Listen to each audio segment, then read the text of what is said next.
Hi everyone, रसायन दुनिया में सभी का स्वागत करती हूँ। तो देखिए, एमएससी फाइनल में जो हमारा टॉपिक चल रहा है वो चल रहा है प्रोटेक्शन ऑफ कार्बोनिल कंपाउंड्स। और प्रोटेक्शन ऑफ कार्बोनिल कंपाउंड्स में से हमने एक जो ग्रुप है उसे as a protecting group for carbonyl compound हमने यूज कर लिया था। वो था हमारा एसाइक्लिक एसिटल्स और कीटल्स।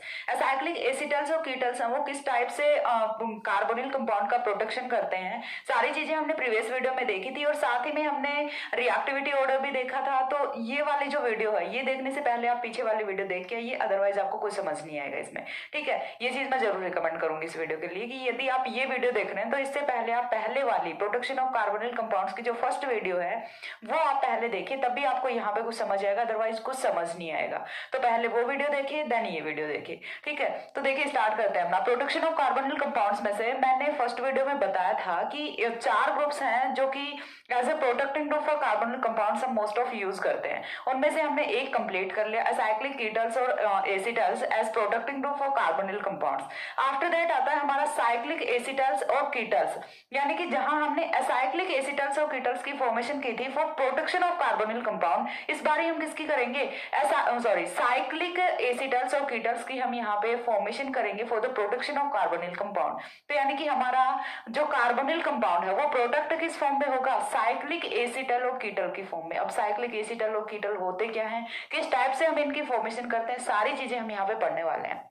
उससे पहले एक चीज मैं आपको बता दूं, देखिए अगेन वही बात आती है कि जब हमने एसिटल और कीटल से साइक्लिक फॉर्म में कर लिया प्रोटेक्शन, तो फिर हमें साइक्लिक की नीड क्यों हो रही है। तो देखिए हर चीज अपना एक एडवांटेज रखती है, हर चीज अपनी एक इंपॉर्टेंस रखती है। तो वही होती है साइक्लिक एसिटल्स और कीटल्स की। ठीक है, साइक्लिक एसिटल्स और कीटल्स का एडवांटेज यहाँ पे क्या होता है, तो इनका यहाँ पे होता है एंट्रोपिक एडवांटेज होता है। एंट्रोपिक एडवांटेज का मतलब क्या होगा, तो देखिए यहाँ पे क्या होता है, जब हमने असाइक्लिक एसिटल्स और कीटल्स की फॉर्मेशन की थी, ठीक है, असाइक्लिक एसिटल्स एंड कीटल्स, तो इनकी यदि हम फॉर्मेशन की बात करें तो इनकी फॉर्मेशन में मैंने जो मैकेनिज्म है वो एक्सप्लेन किया है अच्छे से। तो देखिए यहाँ पे हमने क्या किया था, कार्बोनिल कंपाउंड लिया था।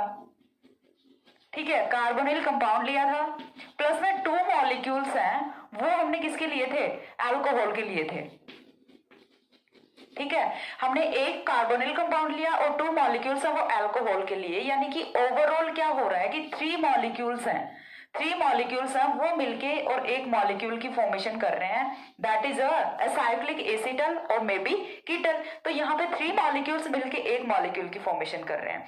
दूसरा जो हमारा केस आता है साइक्लिक एसिटल्स और कीटल्स का, तो साइक्लिक एसिटल्स और कीटल्स की फॉर्मेशन कैसे होती है, तो साइक्लिक एसिटल और कीटल की फॉर्मेशन होती है, हमारा कार्बोनिल ग्रुप होगा प्लस में डायोल होंगे। ठीक है, कार्बोनिल ग्रुप प्लस में डायोल। तो यहाँ पे हमें एक क्या लेना है, कार्बोनिल ग्रुप लेना है, प्लस में एक हमें यहां पे लेना है डायोल। यहाँ पे ओवरऑल मॉलिक्यूल रिएक्ट कितने कर रहे हैं, टू मॉलिक्यूल। यहाँ पे ओवरऑल मॉलिक्यूल रिएक्ट कितने कर रहे हैं, थ्री मॉलिक्यूल रिएक्ट कर रहे हैं। और यहाँ पे थ्री मॉलिक्यूल्स हैं वो वन मॉलिक्यूल की फॉर्मेशन कर रहे हैं, यहाँ पे टू मॉलिक्यूल्स हैं वो वन मॉलिक्यूल की फॉर्मेशन कर रहे हैं। तो ये यहाँ पे एंट्रोपिकली एडवांटेज होता है, that's why we are using most frequently cyclic acetals and ketals for the protection of carbonyl compound. ठीक है, मैंने क्या बताया था, जब प्रीवियस वीडियो में मैंने एक्सप्लेन किया था अच्छे से कि साइक्लिक एसिटल्स एंड कीटल्स, हाँ हम करते हैं कार्बोनिल का protection, but these are not most useful for organic synthesis. But यदि हम बात करें साइक्लिक एसिटल और कीटल की, तो साइक्लिक एसिटल और कीटल है, इनका मोस्ट ऑफ यूज किया जाता है for the protection of carbonyl compound. यानी कि हम बोलेंगे बेसिकली यदि आपको कहीं पे देखने के लिए मिलेगा तो आपको साइक्लिक एसिटल और कीटल की फॉर्म में ही कार्बोनिल का प्रोटेक्शन है वो मिलेगा मोस्ट ऑफ केसेस में। तो ये यहाँ पे एंट्रोपिकली एडवांटेज होता है।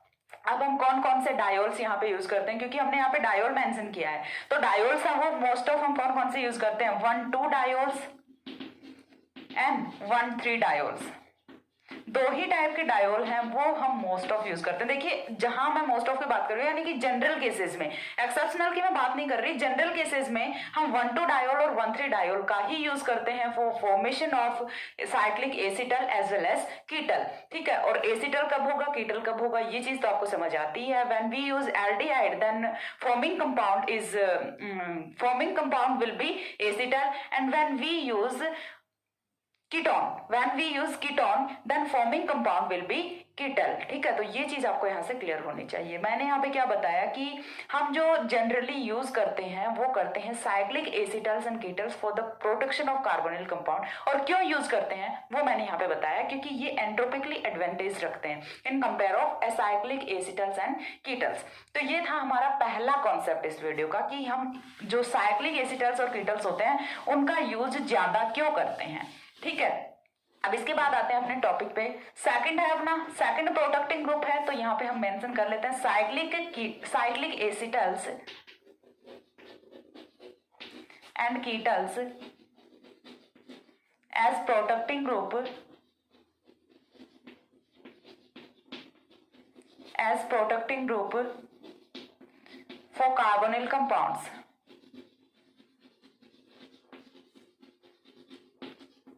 Carbonyl compounds. ठीक है, तो हमें इस बार किससे कराना है, प्रोटेक्शन साइक्लिक एसिटल और साइक्लिक कीटल से कराना है। काफी इंपॉर्टेंट है ये वाला। ठीक है, जो हम 4 पढ़ने वाले हैं, 4 फंक्शनल ग्रुप्स की फॉर्म में हम इसका प्रोटेक्शन कराने वाले हैं कार्बोनिल का, तो उन चारों में सबसे ज्यादा इंपॉर्टेंट है वो यही होता है, क्योंकि क्वेश्चन वो मोस्ट ऑफ इसी पे बनते हैं। ठीक है, तो अब यहाँ पे हम एक एक करके सारी चीजें डिस्कस करेंगे। स्टायरिक हिंड्रेंस भी डिस्कस करेंगे, साथ में हम रिएक्टिविटी का ऑर्डर भी डिस्कस करेंगे। 1,2 डायोल ज्यादा स्टेबल एसिटल या कीटल की फॉर्मेशन करेगा या फिर 1,3 करेगा, कब एल्डिहाइड ज्यादा स्टेबल होगा, कब कीटोन ज्यादा स्टेबल होगा, हम सारी चीजें यहाँ पे डिस्कस करने वाले हैं। तो फर्स्ट ऑफ ऑल तो हमें यहाँ पे क्या मेंशन करना है कि साइक्लिक एसिटल और कीटल है, इनका ज्यादा यूज होता है। ठीक है, तो यहाँ पे देखिए फर्स्ट पॉइंट हमारा क्या होगा, साइक्लिक एसिटल्स। ये पूरा लाइन लिखने की बजाय हम लिख देते हैं दीज कंपाउंड्स। ठीक है, या फिर these are most frequently, these are most frequently used in the protection of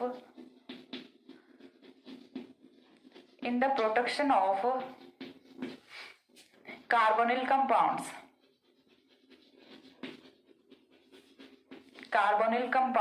because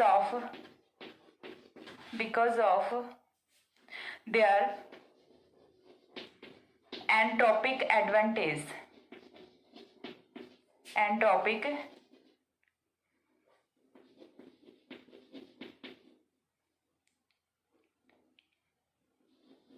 advantage.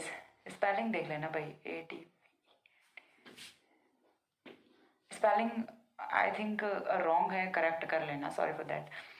Because of their entropic advantage. ठीक है, तो यहाँ पे हमने जो हमारा फर्स्ट पॉइंट है वो क्या मेंशन किया कि cyclic acetals and ketals are most frequently used in the protection of carbonyl compound because of their entropic advantage, यानी कि इनका एंट्रोपिक एडवांटेज होता है, इसीलिए इनका जो ज्यादा यूज है वो किया जाता है। अब हम साइक्लिक एसिटल्स एंड कीटल्स की फॉर्मेशन कैसे करेंगे, तो हम वो पॉइंट भी यहाँ पे मेंशन करते हैं।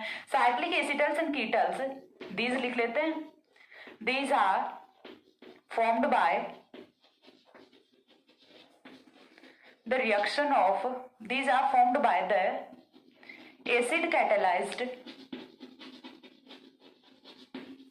reaction of carbonyls and diols। ठीक है, तो हमें रिएक्शन किसकी करानी है, एसिड कैटेलाइज्ड रिएक्शन करानी है कार्बोनिल्स एंड डायोल्स की। ठीक है, एंड डायोल्स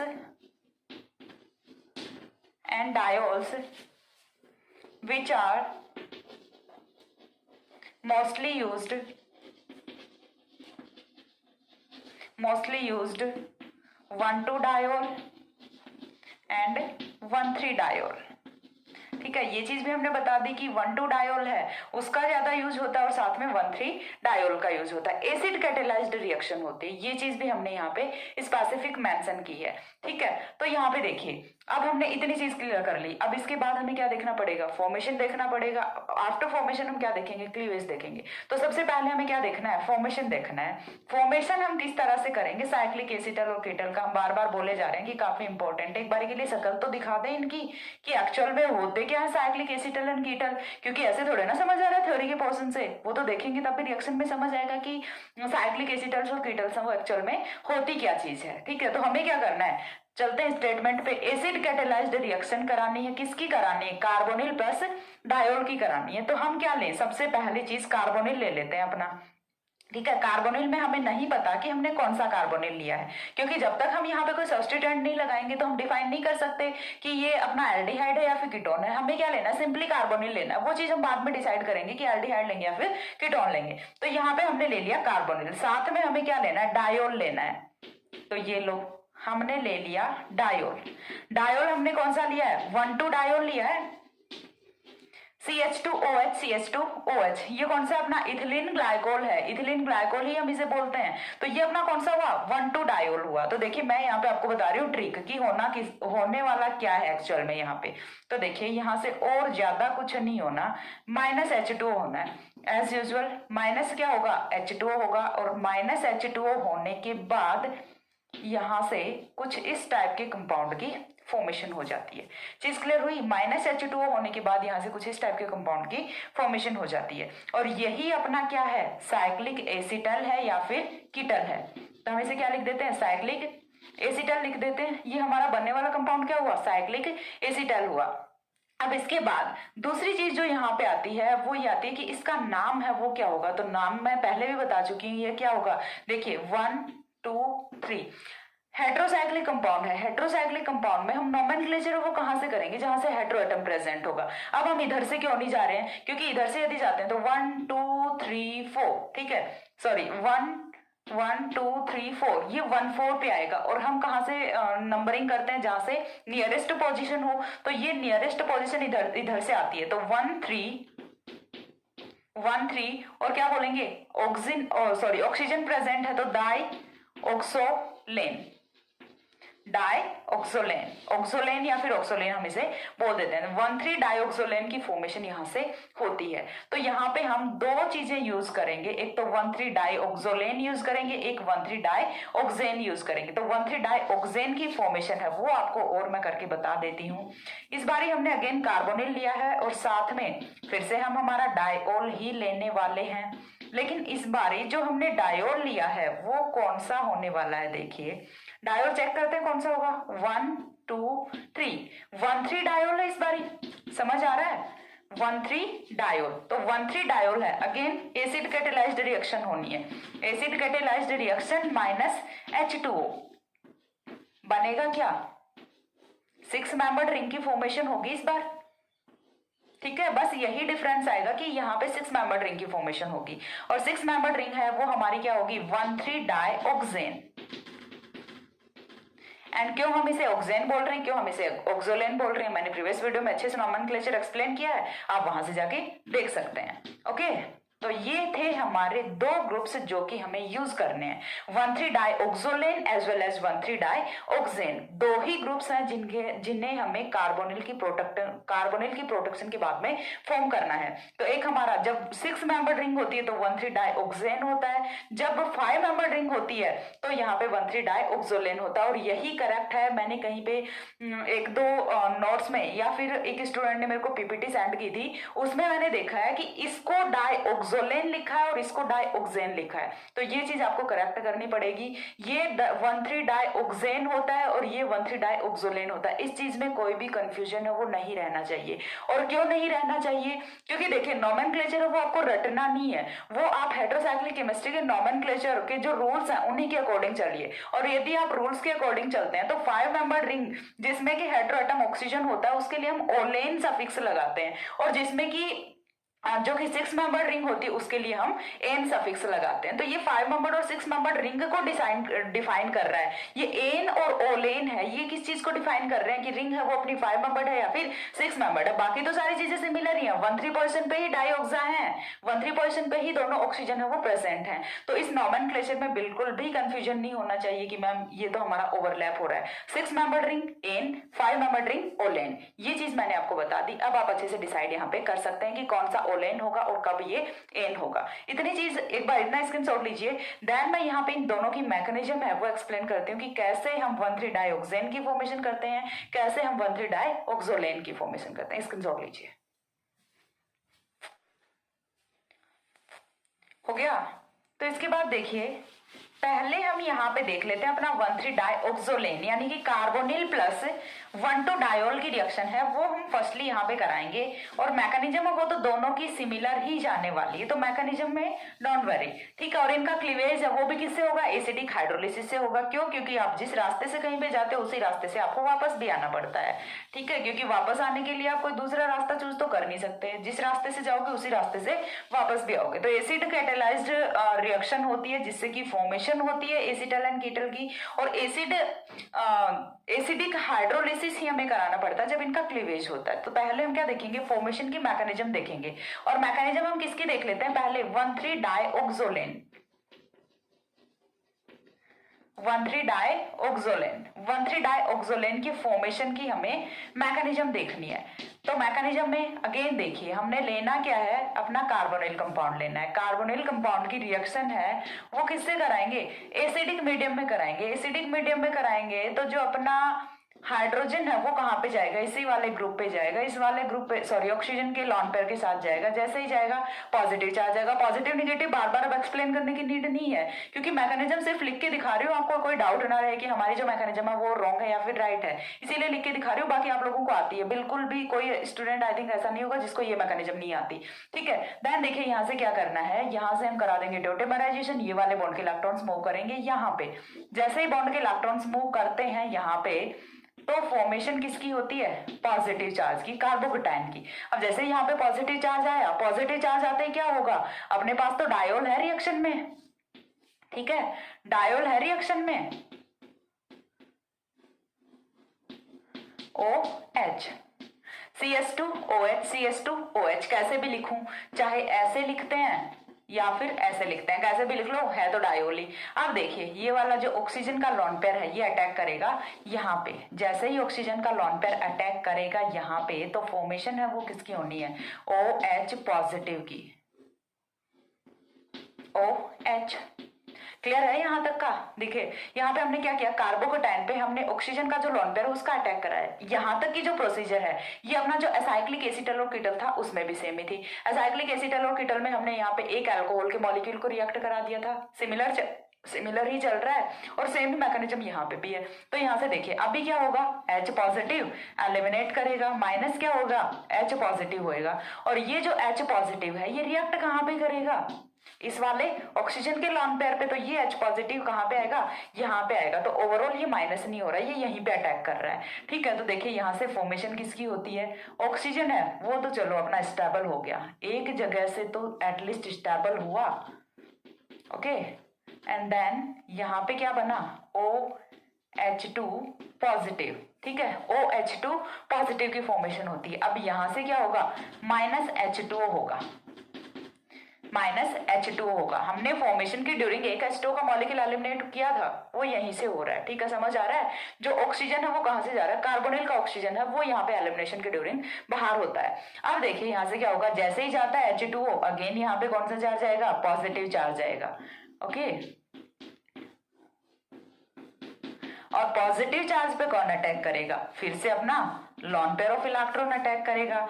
तो लॉन पेयर ऑफ इलेक्ट्रॉन यदि अटैक करेगा तो यहाँ से कुछ इस टाइप के कंपाउंड की फॉर्मेशन हो जाती है। हाइड्रोजन अभी भी है, ऑक्सीजन पे कौन सा चार्ज आएगा, पॉजिटिव चार्ज आएगा। अगेन लास्ट में क्या करना है, H पॉजिटिव एलिमिनेट करना है। H पॉजिटिव एलिमिनेट करने के बाद जो हमारा यहाँ से कंपाउंड फॉर्म होता है वो होता है ये वाला कंपाउंड, ठीक है। And this is a 1,3 डाइऑक्सोलेन। चीज क्लियर हो रही है, ये हमारा क्या है, 1,3 डाइऑक्सोलेन है। हमने स्टार्टिंग में एक H पॉजिटिव यूज किया था, हमने लास्ट में एक H पॉजिटिव एलिमिनेट कर दिया। मैकेनिज्म आपके सामने है, सिर्फ एक H2O का मॉलिक्यूल हमने एलिमिनेट किया है, बाकी ना ही कुछ एलिमिनेट किया है और ना ही कुछ यहाँ पे ऐड किया, सिर्फ एक H2O को छोड़ के सिर्फ एक H2O हमने एलिमिनेट किया। बोलोगे कि मैम हमने H पॉजिटिव भी तो ऐड किया है, नहीं हमने ऐड नहीं किया, हमने सिर्फ कैटलिस्ट के फॉर्म में यूज किया, इनिशियली लिया था और लास्ट में हमने एलिमिनेट भी कर दिया। तो ये चीज आपको क्लियर होनी चाहिए, ठीक है। ये थी अपनी 1,3 डाइऑक्सोलेन की फॉर्मेशन की मैकेनिज्म। अब यदि मैं बात करूं 1,3 डाइऑक्सेन की फॉर्मेशन की मैकेनिज्म, तो 1,3 डाइऑक्सेन की फॉर्मेशन है वो किस टाइप से होगी, तो देखिए 1,3 डाइऑक्सेन यदि आपको बनाना है तो ये तो आप कब यूज करोगे, जब आपको बनाना है 1,3 डाइऑक्सोलेन, ठीक है। और यदि आपको बनाना है 1,3 डाइऑक्सेन तो बस आपको एक कॉर्नर जो है वो एक्स्ट्रा कर देना है। यहाँ पे ये 2 कोने थे, यहाँ पे ये 3 कोने हैं, ठीक है, ये चीज समझ आती है। 3 CH2 है यहाँ पे, तो अब ये क्या बन गया, 1,3 डाइऑक्सेन की फॉर्मेशन करेगा। यहाँ से जो बनने वाला कंपाउंड है वो क्या होएगा अपना, वो होएगा कुछ इस तरह से, ठीक है। एंड ये क्या है अपना, 1,3 डाइऑक्सेन है। बिल्कुल भी कंफ्यूजन नहीं रहना चाहिए, क्योंकि यही मैकेनिज्म यदि मैं दोबारा लिखती हूँ कोई फायदा नहीं है, MSc लेवल के स्टूडेंट्स हो आप, ठीक है। तो यहाँ से देख, और यदि किसी को नहीं आती है तो उसे दिल छोटा नहीं करना कि मेरे को मैकेनिज्म नहीं आती, डोंट वरी बेटा जी, आ जाएगी, ठीक है। आप सिर्फ लिखने का ट्राई कीजिए, लेकिन आएगी कब, जब आप कॉपी पेन उठाओगे। जब तक खुद से नहीं लिखोगे, आप वीडियो को 1000 बार देख लो, कभी भी समझ नहीं आएगा। जब तक आप खुद से पेन से नहीं लिखोगे ना, तब तक कुछ नहीं होने वाला। और मैकेनिज्म पता है, ऑर्गेनिक केमिस्ट्री है वो स्टूडेंट्स को हार्ड क्यों लगती है, यही एक रीजन होता है। क्यों, क्योंकि देखिए वो ऑर्गेनिक केमिस्ट्री को बाकी सब्जेक्ट्स की तरह से रटने की कोशिश करते हैं, और ये रटने का सब्जेक्ट नहीं है। इसमें आप जितना लिखोगे उतने कॉन्सेप्ट्स हैं वो आपके बहुत ही अच्छे से क्लियर होंगे। जितना आप लिखोगे, जितना आप मैकेनिज्म्स को लिखोगे, उतना ही अच्छे से आपका सब्जेक्ट पे कमांड है वो ज्यादा होगा, ठीक है। तो ऑर्गेनिक केमिस्ट्री बिल्कुल भी हार्ड नहीं है। ऑर्गेनिक केमिस्ट्री हार्ड कब होती है, जब आप पेन नहीं उठाते। पेन उठाना शुरू कर दोगे उसी दिन से ऑर्गेनिक केमिस्ट्री वो ईजी हो जाएगी, क्योंकि मैकेनिज्म को आप कभी रट नहीं सकते जब तक मॉलिक्यूल्स को बनाओगे नहीं। वही एक ही कॉन्सेप्ट है मेरा, तो एक ही सिंपल फंडा है कि जब तक आप मॉलिक्यूल्स के साथ में टाइम स्पेंड नहीं करोगे, ये आपका साथ नहीं देने वाले। जब आप इनके साथ टाइम स्पेंड करोगे, मॉलिक्यूल्स को बनाओगे, मैकेनिज्म्स को बनाओगे, तब आपकी ऑर्गेनिक केमिस्ट्री वो बहुत अच्छी हो जाएगी, ठीक है। तो यहाँ से देखिए, ये वाली मैकेनिज्म है 1,3 डाइऑक्सोलेन की, और जब हमें बनाना होता है 1,3 डाइऑक्सेन, तो हम क्या करेंगे, ये वाला मॉलिक्यूल है इसे यूज करेंगे, तो यहाँ से 1,3 डाइऑक्सेन की फॉर्मेशन हो जाएगी। सिर्फ हर जगह पे आपको एक कोना एक्स्ट्रा बना देना है, बाकी कुछ भी यहाँ से चेंज नहीं करना, सिर्फ एक CH2 है वो एक्स्ट्रा बनाना है, हो जाएगा आपका 1,3 डाइऑक्सेन। अब हम बात करते हैं इसके क्लीवेज की। फॉर्मेशन हमने कर ली, दोनों की फॉर्मेशन हमने कर ली है। एसिडिक मीडियम में रिएक्शन होगी, एसिड आपको H2SO4 दिया जा सकता है, ड्राई HCl दिया जा सकता है, एसिड है वो आपका चेंज कर सकते हैं, TSOH इन एसीटोन दिया जा सकता है, कुछ भी एसिड है वो डिफरेंट दे सकते हैं, लेकिन always acid catalyst plus 1,2 diol या फिर 1,3 डायोल यदि आपको मिलता है, तो वहां से होना क्या है, always he production of carbonyl group होना है, ठीक है। तो यहाँ पे फॉर्मेशन में हम बहुत सारे रिएक्शन है वो नहीं देखेंगे, चल 1-2 रिएक्शन और देख लेते हैं। चलिए यहाँ से जो दूसरी रिएक्शन है वो हम देख लेते हैं 1,3 डाइऑक्सेन की। तो चलिए अगेन हमने कार्बोनिल कंपाउंड रखा है यहाँ से, और इस बारी मैकेनिज्म वो तो आई थिंक क्लियर हो ही गई होगी, ठीक है। चलिए हमने लिया है TSOH एसीटोन, ठीक है, या फिर हम क्या यूज कर सकते हैं, ड्राई HCl, ठीक है, और साथ में ड्राई HCl है वो हम यूज कर सकते हैं, ठीक है। तो यहां से जो हमारा कंपाउंड फॉर्म होगा वो क्या होगा, O 1,3 डाइऑक्सेन होगा। बहुत ही सिंपल सा चैप्टर है ये वाला, ये वाली वीडियो ये तो बहुत ही ज्यादा इजी है। यहाँ पे सिर्फ आपको सिलेक्टिविटी है उसका ध्यान रखना है, सिलेक्टिविटी मैं इसी के बाद एक्सप्लेन करने वाली हूँ। एक बार इतना स्क्रीनशॉट लीजिए, देन हम बात करते हैं इनके क्लीवेज की और सिलेक्टिविटी की। इतना स्क्रीनशॉट लीजिए।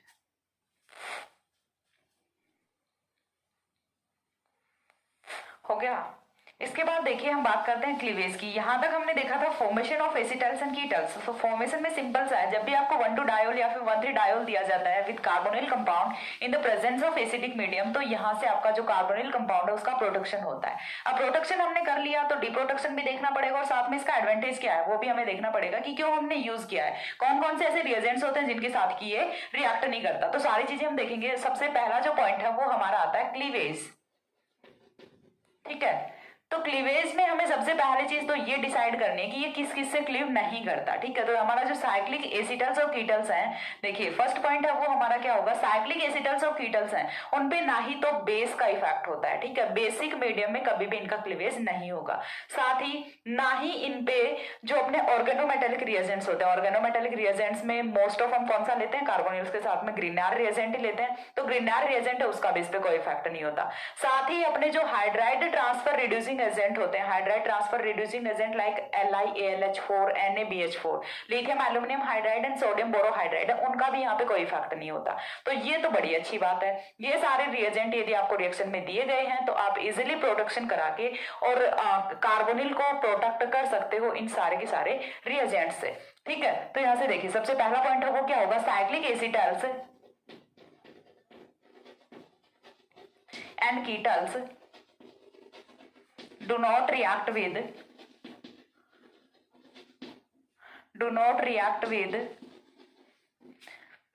base, organometallic compounds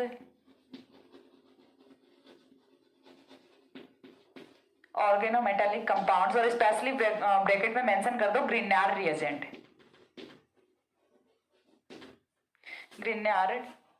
reagent.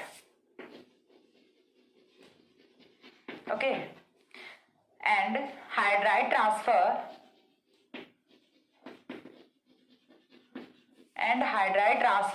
reducing agents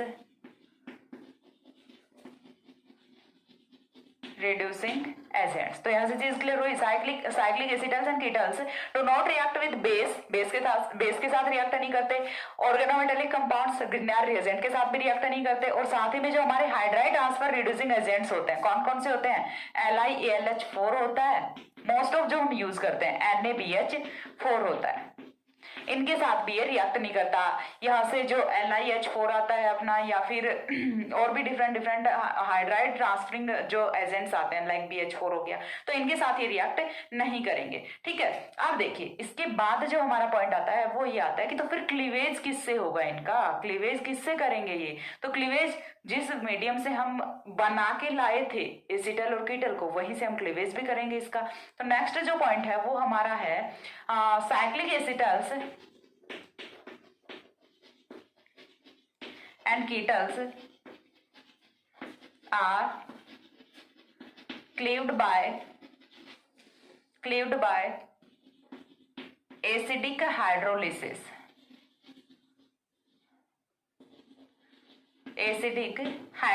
यानी कि जब हम एसिडिक हाइड्रोलिसिस कराते हैं तो जो अपने साइक्लिक एसिटल्स और कीटल्स हैं वो रेडिली कन्वर्ट कर जाते हैं एल्डिहाइड एंड कीटोन में। ठीक है, या फिर हम यहां से क्या लिख सकते हैं, these are readily convert into aldehyde and ketone by acidic hydrolysis.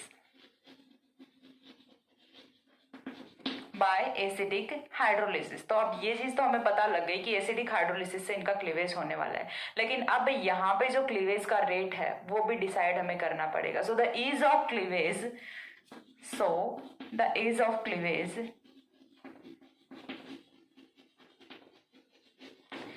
Cleavage यानी कि हमें यहाँ पे क्या लेना है, साइक्लिक एसिटल्स लेने हैं, कीटल्स लेने हैं, किसका यहाँ पे क्लीवेज है वो इजीली होगा।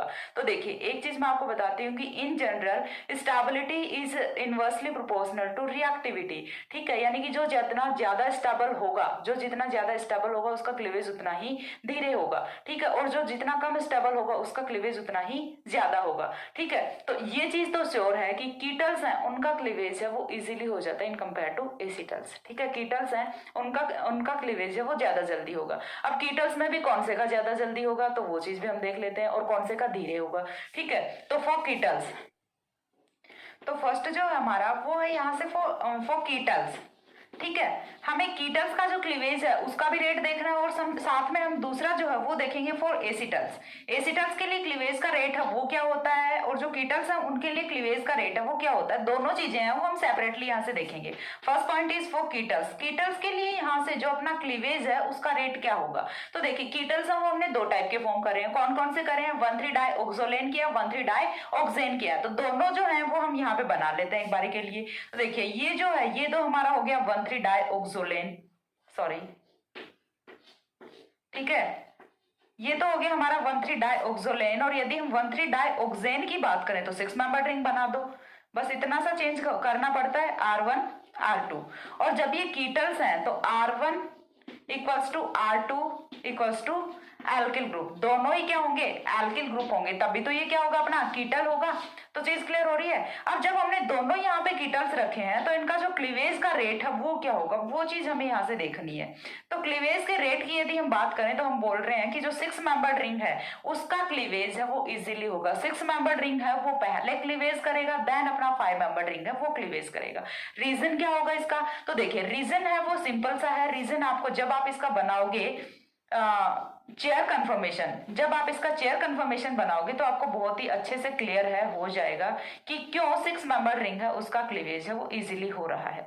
ठीक है, तो यहां से यदि हम बात करें, ये अपना R1 हो गया और ये अपना R2 हो गया। तो ऐसे देखिए, जब हमने इसका चेयर कंफर्मेशन बनाया है 6 मेंबर रिंग का, 5 मेंबर रिंग का तो कोई चेयर कंफर्मेशन होता नहीं है, तो हमें सिर्फ किसका बनाना है, 6 मेंबर रिंग का बनाना है। तो यहाँ से चेयर कंफर्मेशन की यदि हम बात करें तो चेयर कंफर्मेशन में दोनों ही ग्रुप है वो अपने पास क्या है, एल्किल है। और हाइड्रोजन के कंपेयर में तो दोनों ही क्या होते हैं, बल्की ग्रुप होते हैं। एल्किल है उसे हम क्या कंसीडर करेंगे, यहाँ पे बल्की ग्रुप कंसीडर करेंगे।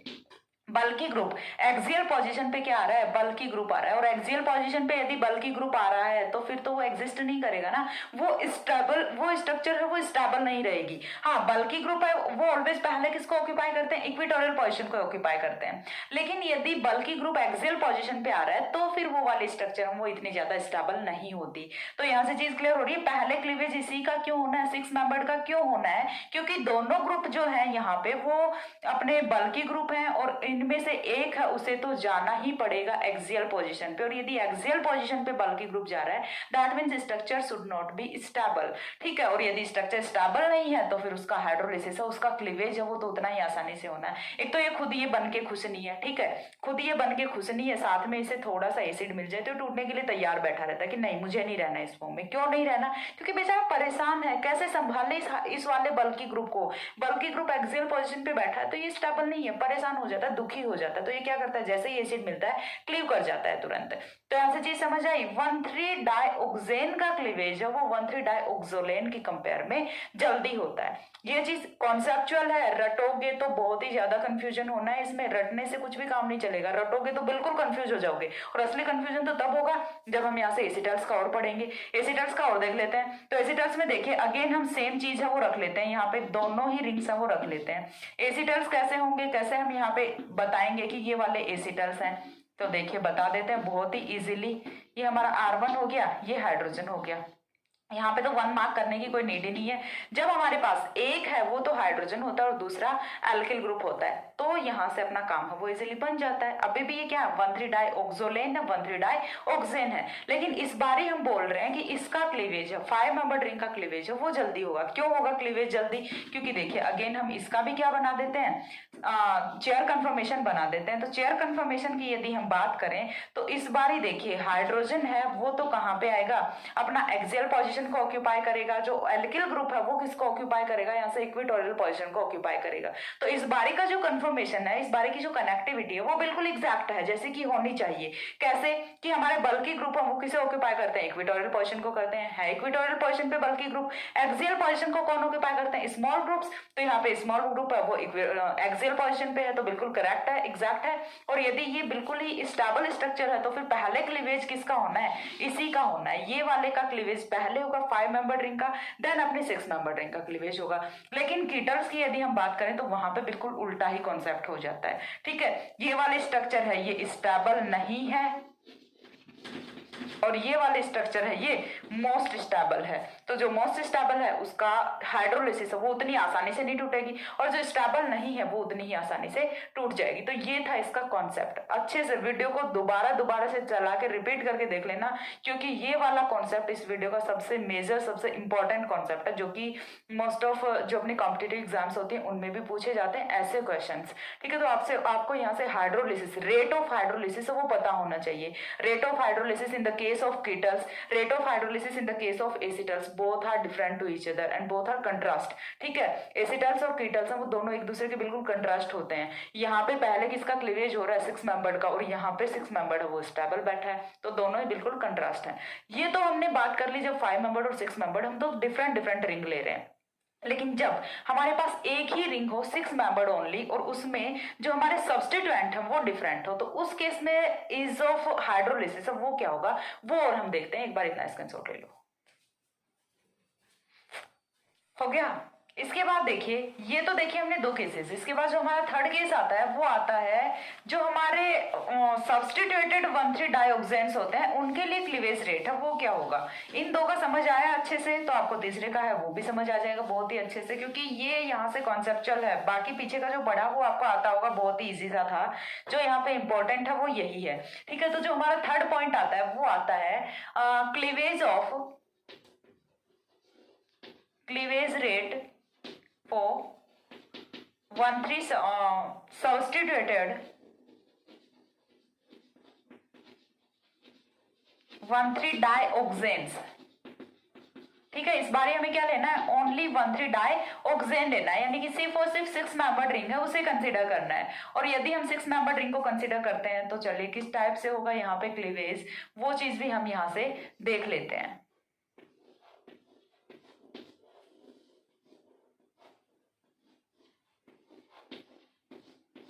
मैं यहाँ पे 3 एग्जाम्पल्स हैं वो बना रही हूँ और आपको तीनों हैं वो बिल्कुल सिमिलर लगेंगे। फिर हम इनको डिफरेंट भी बनाएंगे, R1 R2 R1 R2 R1 R2। यदि आपसे कोई पूछता है कि इन तीनों का क्लीवेज रेट है उसे बताइए, उसका ऑर्डर डिफाइन कीजिए, तो क्या इनका ऑर्डर डिफाइन कर सकते हो? नहीं कर सकते, बिकॉज ऑल 3 आर सेम। यहाँ से देखिए तीनों को आप यहाँ से आपको एक भी चीज है वो डिफरेंट नहीं लगेगी तीनों में, क्योंकि बिल्कुल तीनों सेम है। लेकिन अब हम इनको डिफरेंट बनाएंगे, कैसे बनाएंगे? By the substitution. चलो इस बार ही लग रहा है ये इन दोनों से डिफरेंट है, ये लो इसको और भी डिफरेंट बना दिया। अभी तीनों अलग अलग हैं। और यदि अभी आपसे पूछा जाता है कि रेट ऑफ यहाँ से जो अपना हाइड्रोलिसिस है वो क्या होगा, तो रेट ऑफ हाइड्रोलिसिस की यदि बात करें तो यहाँ से जो रेट ऑफ हाइड्रोलिसिस है वो क्या होता है, देखिए ये वाला जो अपना 1,3 डाइऑक्सेन है, तीनों के तीनों 1,3 डाइऑक्सेन है, सिर्फ डिफरेंस कहाँ पे है, यहाँ पे जो सब्स्टिट्यूशन है उसी पे डिफरेंस है, बाकी तो पूरा का पूरा सिमिलर है। तो यहाँ से देखिए इसका हाइड्रोलिसिस सबसे इजीली होता है, देन इसका होता है, और लास्ट में जो अपना थर्ड वाला कंपाउंड है उसका हाइड्रोलिसिस होता है। तो ऐसा हुआ क्यों है वो चीज हम यहाँ पे देख लेते हैं। तो देखिए यहाँ से ये वाले 2 एल्किल सब्स्टिट्यूएंट लगे हुए हैं, यहाँ से एक एल्किल है और दूसरा हाइड्रोजन है, और यहाँ पे दोनों ही हाइड्रोजन है। तो जब हम इनकी रिएक्शंस करवाते हैं एसिडिक मीडियम में, तो चलिए हमने यहाँ पे सिर्फ तीसरे की रिएक्शन करा के बता रही हूँ, क्योंकि यहीं से आपको समझ आ जाएगा कॉन्सेप्ट कि यहाँ से क्यों इस वाले का जो हाइड्रोलिसिस वो सबसे देरी से होता है। तो देखिए सिंपल सी बात है कि जब हम इसका हाइड्रोलिसिस कराएंगे, तो हाइड्रोलिसिस जब हम करा रहे हैं तो यहाँ से H पॉजिटिव है वो अटैक कहाँ पे करेगा, ऑक्सीजन पे अटैक करेगा, कोई भी एक ऑक्सीजन पे अटैक कर लेगा। तो देखिए यहाँ से जैसे ही ऑक्सीजन पे अटैक करेगा तो फॉर्मेशन है वो किसकी होनी है, OH पॉजिटिव की फॉर्मेशन होनी है। ओके, OH पॉजिटिव की फॉर्मेशन होनी है, R1 R2 हो गया। अब जैसे ही OH पॉजिटिव की फॉर्मेशन होती है तो यहां से देखिए क्या होता है, ये वाला बॉन्ड अपना ब्रेक करेगा, ठीक है। ये वाला बॉन्ड क्या कर रहा है, बॉन्ड ब्रेक कर रहा है। और जैसे ही यहां से ये बॉन्ड ब्रेक करता है तो देखिए होगा क्या, यहाँ कहां से हट रहा है बॉन्ड, इस वाले कार्बन से यहां से हट रहा है। और जैसे ही यहां से कार्बन से बॉन्ड ब्रेक करेगा तो इस वाले कार्बन पे चार्ज कौन सा आएगा, पॉजिटिव चार्ज आएगा। लेकिन इन द केस कि यहाँ पे दोनों ही हाइड्रोजन हैं, तो क्या होगा कि यहाँ से जो एक हाइड्रोजन है वो अपने बॉन्ड के इलेक्ट्रॉन्स को यहाँ पे शिफ्ट कर दे, डबल बॉन्ड की फॉर्मेशन कर दे, और यहाँ से H पॉजिटिव की फॉर्म में एलिमिनेट कर जाए, जो कि हमने स्टार्टिंग में यूज किया है। तो यहाँ से देखिए होता क्या है एट द एंड कि माइनस हो जाता है H पॉजिटिव, और माइनस H पॉजिटिव होने के बाद जो हमारा कंपाउंड फॉर्म होता है यहां से वो कुछ इस टाइप से होता है, ठीक है। R1 R2 OH, ठीक है, और देन क्या है, डबल बॉन्ड ये है। यहां से कुछ इस टाइप का कंपाउंड फॉर्म होता है। और ये कंपाउंड क्या है अपना, यहां से देखिए ये चीज आपको समझनी है। एक सेकंड देखते हैं, oxygen, after oxygen CH2 and then, हाँ यही वाला कंपाउंड है, ये हमारा यहाँ से फॉर्म होता है। ये वाला कंपाउंड है, ये स्टेबल कंपाउंड है। तो इसका जब हम हाइड्रोलिसिस कराएंगे तो यहाँ से तो कुछ डिफरेंट ही कंपाउंड ऑब्टेन हो रहा है। हमारा जो हमने यूज किया था कार्बोनिल कंपाउंड वो तो ऑब्टेन नहीं हुआ, उससे पहले ही इस एसिडिक हाइड्रोजन के प्रेजेंट होने की वजह से यहाँ से ये कंपाउंड इसकी फॉर्मेशन हो जाती है। यहाँ जहाँ हम दूसरे की बात करें तो यहाँ से देखिए जो हमारा सेकंड कंपाउंड है उसमें एक एल्किल ग्रुप और दूसरा हाइड्रोजन है, तो यहाँ से भी कुछ ऐसा बनने की पॉसिबिलिटी है, यहाँ से भी कुछ ऐसा कंपाउंड बनने की पॉसिबिलिटी है, बट यहाँ की यदि हम बात करें तो यहाँ पे ऐसा कोई भी कंपाउंड नहीं होता। यहाँ से हाइड्रोजन तो है नहीं निकलने के लिए, तो यहाँ से क्या जाएगा, फिर कुछ नहीं जा सकता। तो इसका हाइड्रोलिसिस है वो सबसे इजीली होता है। ये अपना सिंपल सा क्या करेगा, फटाफट हाइड्रोलिसिस करेगा और क्लीवेज करके फॉर्मेशन कर देगा अपने जो अपना एल्डिहाइड होता है या फिर कीटोन होता है उसी की ये फॉर्मेशन कर देगा। और जब हम इनका हाइड्रोलिसिस कराते हैं तो यहाँ से कुछ इस टाइप के कंपाउंड की फॉर्मेशन होती है। इसके हाइड्रोलिसिस का मैकेनिज्म है वो भी हम देख लेते हैं एक बार के लिए। जब हमने यहाँ पे डाला H पॉजिटिव, तो ये आफ्टर हाइड्रोलिसिस किसकी फॉर्मेशन करता है, किस टाइप के कंपाउंड की फॉर्मेशन करता है, वो चीज भी हम यहाँ पे देख लेते हैं। तो देखिए जैसे ही हमने H पॉजिटिव डाला यहाँ पे, तो बनेगा क्या, इस वाले स्ट्रक्चर को मैं इस फॉर्म में लिख रही हूँ, चलो ऐसे लिख लेते हैं, O R1 R2। ओके, तो यहाँ से देखिए सपोज दैट यहाँ पे इसी वाले पे क्लिक कर गया ये अपना H पॉजिटिव। जैसे ही H पॉजिटिव यहाँ से यहाँ पे आता है तो होगा क्या, देखिए यहाँ से ये वाला बॉन्ड ब्रेक करेगा। ओके, तो यहाँ से देखिए आपके माइंड में एक क्वेश्चन अराइज करेगा कि मैम यहाँ से तो ये वाला बॉन्ड ब्रेक कर रहा है और हमने यहाँ से ये वाला बॉन्ड ब्रेक किया, ऐसा क्यों?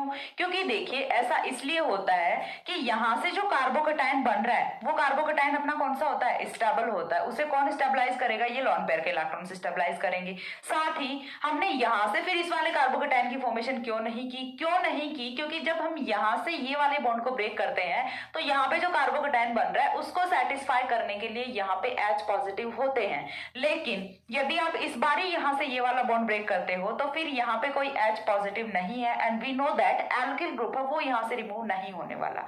एल्किल ग्रुप तो यहाँ से एलिमिनेशन करेगा नहीं, करेगा तो कौन करेगा, हाइड्रोजन करेगा। हाइड्रोजन यहाँ पे है नहीं, तो फिर हमारे पास एक ही चॉइस बचती है कि हम यहाँ से इस वाले बॉन्ड को ब्रेक करें। जैसे ही हम इस वाले बॉन्ड को ब्रेक करते हैं तो यहाँ से देखिए होगा क्या, कुछ इस टाइप के कंपाउंड की फॉर्मेशन होती है। फॉर्मेशन ऑफ कार्बोकेटाइन है वो हमें यहाँ से मिलता है।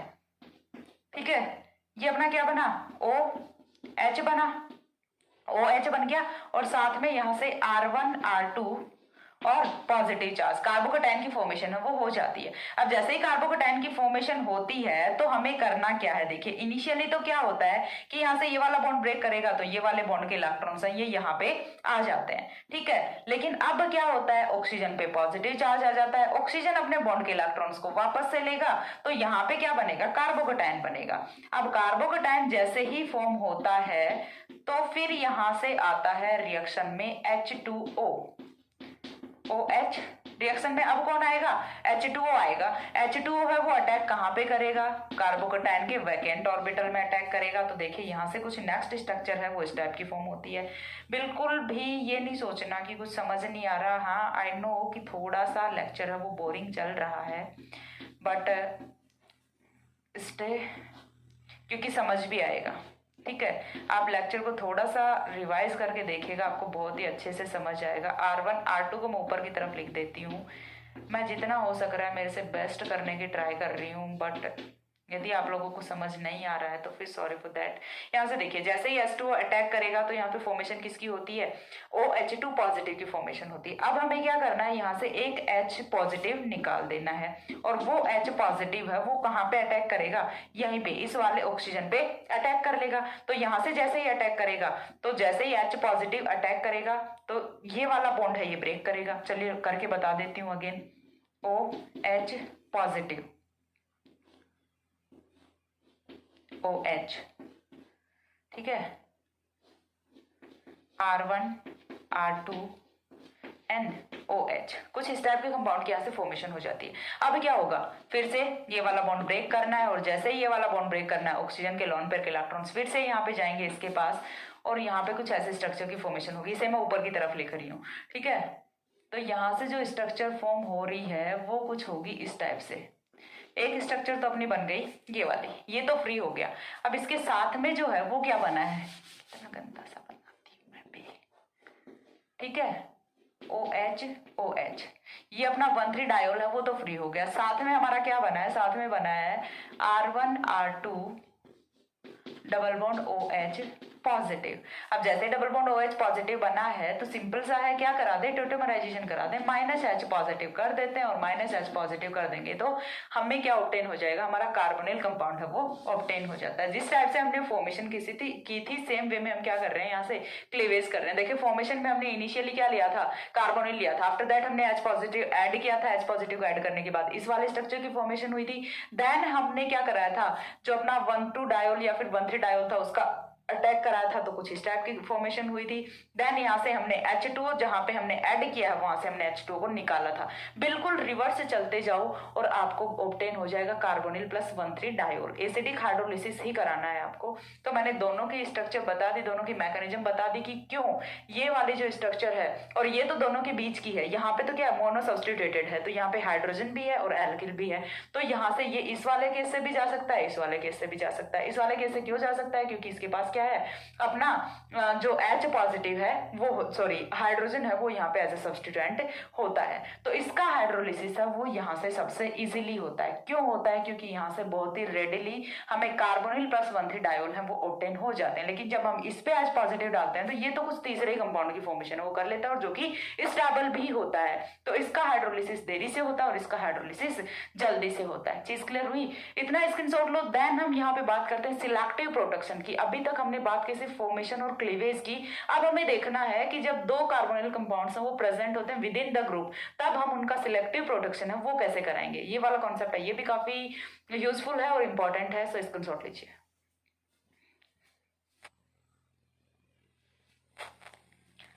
हो गया। इसके बाद देखिए हमें देखना है selectivity in the protection of carbonyl compounds. तो ये काफी इंपॉर्टेंट है क्योंकि जब आपके पास विद इन द मॉलिक्यूल एक या फिर दो जो अपने कार्बोनिल कंपाउंड्स हैं वो प्रेजेंट होते हैं या फिर दो से ज्यादा होते हैं, दोनों डिफरेंट हो सकते हैं, दोनों एल्डिहाइड हो सकते हैं, दोनों कीटोन हो सकते हैं, या फिर एक एल्डिहाइड एक कीटोन हो सकता है, तो उस केस में पहले प्रोटेक्शन है वो किसकी होनी है, ये चीज यहाँ से ज्यादा इंपॉर्टेंस रखती है। ठीक है, तो नेक्स्ट जो हमारा पॉइंट आता है वो आता है selective protection, selective protection of carbonyls तो सिलेक्टिव प्रोटेक्शन में हमें कराना क्या है, सबसे पहली चीज तो हम जानते हैं कि रिएक्टिविटी किसकी ज्यादा होती है, एल्डिहाइड की ज्यादा होती है, तो प्रोटेक्शन भी पहले किसका होगा, एल्डिहाइड का ही ज्यादा होगा। क्यों, क्योंकि उसकी रिएक्टिविटी ज्यादा होती है। तो जब with in the molecule aldehyde plus aldehyde plus ketone दोनों फंक्शनल ग्रुप्स प्रेजेंट होते हैं, तो फिर पहले प्रोटेक्शन वो किसका होना है, तो ऑब्वियसली किसका होना है, एल्डिहाइड का होना है। तो फर्स्ट पॉइंट है वो हमारा क्या होगा, aldehyde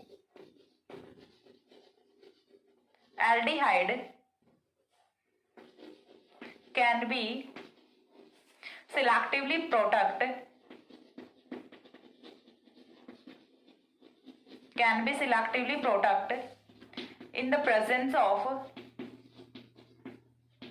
in the presence of ketone. ठीक है, चीज क्लियर हुई कि हमारा जो एल्डिहाइड है उसका सिलेक्टिव प्रोटेक्शन है वो हो सकता है कीटोन की प्रेजेंस में। अब उसके बाद जो नेक्स्ट पॉइंट आता है वो हमारा ये आता है कि जब हमें एल्डिहाइड और कीटोन दो डिफरेंट है तब तो पता चल गया कि पहले किसका कराना है, एल्डिहाइड का कराना है। लेकिन जब दोनों ही या तो एल्डिहाइड है या फिर दोनों ही कीटोन है, तो उस केस में हम क्या करेंगे, उस केस में हमारा जो सेकंड फैक्टर होता है जो कि प्रोटेक्शन की जो रिएक्टिविटी है उसको डिसाइड करेगा, सिलेक्टिविटी को डिसाइड करेगा, वो क्या होगा, स्टेरिक हिंड्रेंस होगा। लेस हिंडर्ड जो अपना कार्बोनिल ग्रुप है उसका प्रोटेक्शन है वो पहले होता है। ठीक है, तो यहाँ पे जो हमारा सेकंड पॉइंट है वो होगा व्हेन बोथ एल्डिहाइड्स और both ketones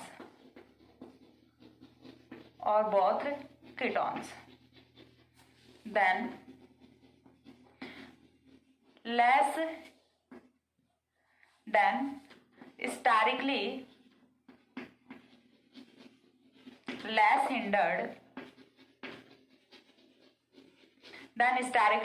hindered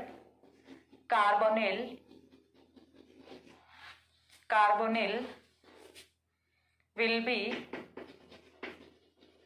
protect firstly। ठीक है, यानी कि जब हमारे पास विद इन द मॉलिक्यूल दो कार्बोनिल प्रेजेंट है, वो दोनों सेम है, या तो दोनों एल्डिहाइड है या फिर दोनों कीटोन है।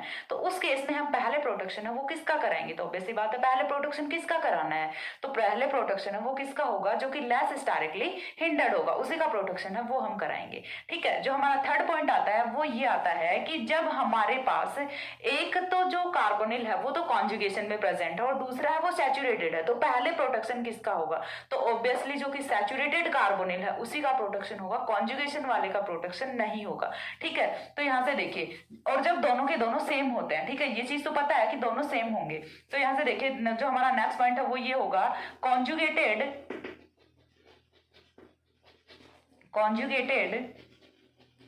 Carbonyl group will product slower than saturated carbonyl group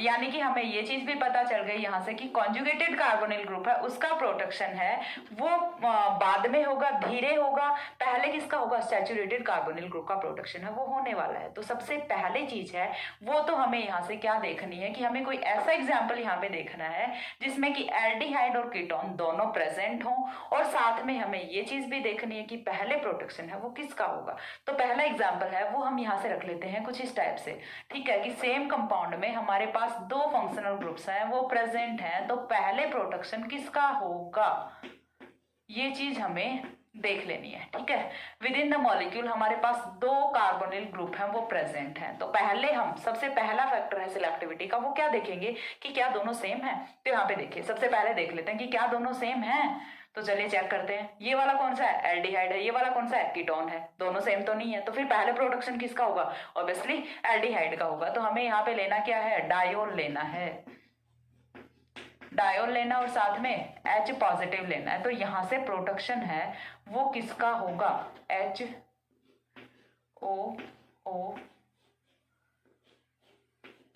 और ये वाला जो अपना कीटोन वाला है ये एज इट इज ही रह जाएगा, इसका प्रोटेक्शन नहीं होगा। पहले का एग्जाम्पल है वो समझ आया। दूसरे का एग्जाम्पल हमें देखना है कि जब दोनों एल्डिहाइड या फिर दोनों कीटोन प्रेजेंट हैं और उनमें से लेस स्टेरिकली हिंडर्ड है उसका प्रोटेक्शन होगा। तो एग्जाम्पल नंबर सेकंड है वो क्या होगा हमारा, एग्जाम्पल नंबर सेकंड में हम कुछ इस टाइप का ग्रुप है वो हमारा रख लेते हैं, डबल बॉन्ड O।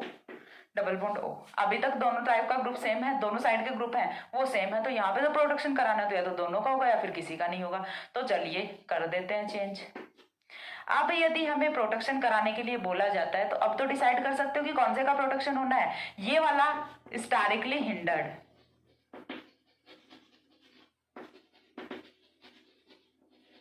ठीक है, और ये वाला क्या है, स्टेरिकली फ्री। तो जो स्टेरिकली फ्री है उसी का यहाँ से क्या होने वाला है, प्रोटेक्शन होने वाला है। तो हमने अगेन यूज क्या करना है, चलिए इस बार हम क्या यूज कर लेते हैं, 1,3 डायोल यूज कर लेते हैं, OH H पॉजिटिव। तो यहाँ से फॉर्मेशन है वो किसकी होगी, तो यहाँ से जो फॉर्मेशन है वो कुछ इस टाइप के ग्रुप की होती है। ये वाला कार्बोनिल आपका एज इट इज रहेगा और यहाँ से प्रोटेक्शन है वो होती है सेकंड वाले कार्बोनिल ग्रुप की और कुछ इस टाइप के ग्रुप की फॉर्मेशन करता है। तो ये था हमारा सेकंड एग्जांपल। अब इसके बाद जो हमारा एग्जांपल नंबर थर्ड आता है, ठीक है, थर्ड एग्जांपल में हमने क्या बोला कि कॉन्जुगेटेड कार्बोनिल है उनका प्रोटेक्शन है वो स्लोअर होता है। तो चलिए हम कुछ इसी टाइप का एग्जांपल है वो ले लेते हैं यहाँ पे, ठीक है, डबल बॉन्ड O 2 4।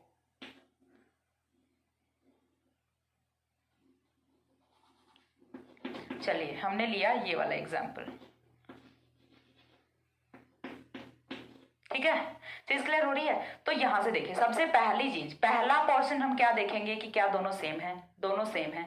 दूसरी चीज हम क्या देखेंगे कि कौन सा स्टेरिकली हिंडर्ड है कौन सा स्टेरिकली फ्री है। तो स्टेरिक हिंड्रेंस का भी कोई इतना ज्यादा चक्कर नहीं है। हाँ, यहाँ पे ये वाला मेथिल ग्रुप प्रेजेंट है, बट ये वाला मेथिल ग्रुप है ये रिंग के अंदर की तरफ शिफ्ट कर जाता है, लेकिन कॉन्जुगेशन वाला फैक्टर है वो यहाँ से मेजर फैक्टर है। कैसे, इस वाले की यदि हम बात करें तो देखिए double bond single bond double bond conjugation create कर रहा है, लेकिन यहाँ पे कॉन्जुगेशन जैसी कोई चीज नहीं है। ये वाला कौन सा है, सैचुरेटेड कार्बोनिल है और ये वाला कॉन्जुगेटेड कार्बोनिल है। तो पहले प्रोटेक्शन है वो किसका होगा, सैचुरेटेड का होगा, ना कि कॉन्जुगेटेड का। तो अगेन हम यहाँ पे डायोल रख लेते हैं। डायोल ये रखा हमने, कुछ इस टाइप का डायोल।